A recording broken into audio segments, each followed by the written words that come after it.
This is sort of the interesting predicament we find ourselves in, because once Apple starts selling the basic, the iPhone with just the right amount of everything, it doesn't have the best specs in the world, but it covers the basics, and at the same time, they start the Pro series of iPhone. Well then, how do you make the average everyday smartphone better without just taking things that the Pro series already has? And ultimately, this is why I think the Pro iPhones are going to slowly fall more into the niche category and consistently run out of features to incentivize people to spend the extra money, and I think we're seeing the first glimpse of that this year with the iPhone 12 and 12 Pro. But what does Pro really mean? Let's begin. So frankly, I know we're in the tech community, so there's some phone out there for all of you. Some of us like the Z Fold 2, some of us like the 12 Pro, some of us probably like the LG Wing, despite that's gonna get, 2 years of support, and then we'll probably never talk about it again. But in my opinion, I have a very, very hard time figuring out the justification for the 6.1-inch iPhone 12 Pro. This was a big concern I had in videos prior to Apple announcing the iPhones, and now that they're actually here, they're actually more similar than I was anticipating. In my videos expressing my concerns of releasing two 6.1-inch iPhones that had so many dang similarities, I was not accounting for both of them having Super Retina XDR displays, so same exact resolution, same dynamic range. The 12 Pro just gets a little bit brighter when not using HDR, but other than that, if you're watching HDR content or you want that peak brightness when you're outside, pretty much the same nits on both these phones, as well as the water resistance being the same on both of these phones as well. So 6 meters deep for up to 30 minutes, which I may add is very, very good water resistance, and you get that on both of these iPhones, which leaves the differences down to colors and finishes a lot of the time. Functionality, yeah, the 12 Pro does have 6 gigabytes of RAM. We can comfortably confirm that now. Though honestly, as we've seen with iPads with 4 gigs of RAM versus iPad Pros with 6 gigs of RAM, it doesn't really make that big a difference. For one, there's not that much multitasking going on the iPhone anyway, and probably the only feature set that allows the 12 Pro to do is the Dolby Atmos HDR video recording at 60 FPS versus 30 FPS on the iPhone 12. But again, I will admit that's very, very niche. It's like, okay, a certain resolution at a certain frame rate with a certain level of HDR. Alright, I guess that's Pro. But the truth is, the iPhone 12 camera, at least in the early reviewer impressions, looks really, really good and got a lot of the upgrades that the 12 Pro also received. Night mode on the front-facing camera and the ultra-wide camera, and letting in more light with that lower focal length, and I still believe you're going to be able to take amazing photos with either the 12 or the 12 Pro. But what makes a phone Pro? I guess it's stainless steel, frosted glass, a telephoto lens, which has not been enhanced. The 12 Pro Max is a little bit of a different story, but 12 Pro has the same old telephoto lens we're used to with that 2x optical zoom, and the LiDAR sensor,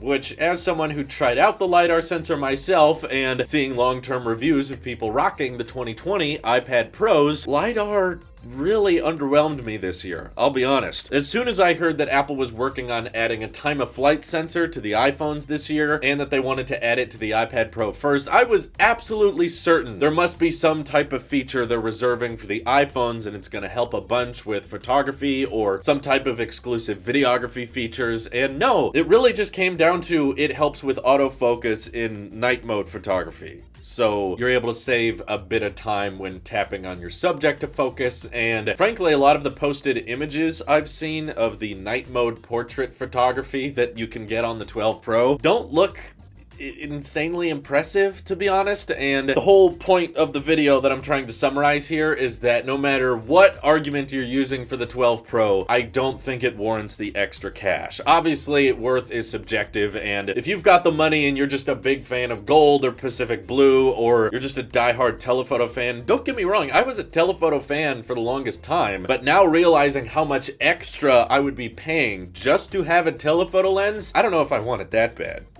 Before before, it was like, okay, if I want to go with the 11 Pro over the 11, then I'm gonna get, for one, better battery life, a better display with thinner bezels, 2 size options, right? So I can go big or I can go compact. And sure, you get the stainless steel, you get the telephoto, so it kind of justified, you know, several extra $100 to go with a Pro iPhone, and you were getting a lot more Pro features. The brighter display, the better dynamic range, more size options, and of course the telephoto lens. That was just one piece of the entire puzzle of going with a Pro iPhone. But now that it almost feels like telephoto is the only perk, even if we compare apples to apples, 128 gig on the 12 versus 128 gig on the 12 Pro, there's still $120 between those two. And some people may see that as, hey, it's only $120 and you get the Pro iPhone this year. They're so close together, but in my opinion, it's like, man, the iPhone 12 already is $100 more expensive. If you're opting for 128 gig, it's another $50 on top of that. So you're already kind of stretching your price point a lot more than you would have for a 6-inch iPhone last year. So I don't know, stretching another $120 just so that zooming is a little better, in my opinion, doesn't seem worth it. And it's part of the reason that someone like me, who has always been into buying the greatest, latest generation iPhone, is suddenly now considering,